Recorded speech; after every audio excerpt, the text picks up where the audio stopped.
So ఈరోజు restaurant style chicken biryani అయితే చేస్తున్నాను. దానికి ఫస్ట్ అయితే నేను మిక్సీ అయితే ఇలా కర్రీ కోసం అయితే ప్రిపేర్ చేస్తున్నాను. అండ్ నెక్స్ట్ వీడియోలో అయితే బిర్యానీ రెసిపీ మొత్తం ఫుల్ వీడియో అయితే లింక్ ఇస్తాను, చూడండి ఫ్రెండ్స్. ఎలా చేసుకోవాలక్క అసలు అలా అంత టేస్టీగా రావట్లేదు అని అంటున్నారు. ఆనియన్స్ కొంచెం ఫ్రై అయిన తర్వాత నేను చూపించిన ఇంగ్రీడియంట్స్ మొత్తం మసాలాలో దంచుకోండి. జస్ట్ ఆనియన్స్లో వేసుకుని స్మెల్ సూపర్ వచ్చింది. అండ్ హాఫ్ అన్ అవర్ వరకు మ్యాగ్నెట్ అయితే ఫ్రిడ్జ్లో అయితే పెట్టాను నేను. కొంచెం మిక్స్ చేసేసి ఉప్పు, కారం, పెరుగు అన్నీ కూడా వేసి కొంచెం ఆనియన్స్ ఫ్రై అయిన తర్వాత ఇందులో యాడ్ చేశాను చూడండి. ఇది కొంచెం ఫ్రై అయిన తర్వాత దాంట్లో నేను ఏదైతే పేస్ట్ అయితే చేసుకున్నానో అది కొంచెంగా యాడ్ చేసుకున్నాను.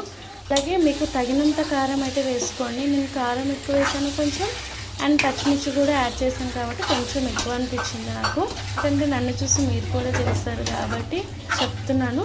కర్రీ ఎలా ఉందో చూసి చెప్పండి టేస్ట్ చేసి. And subscribe to more videos.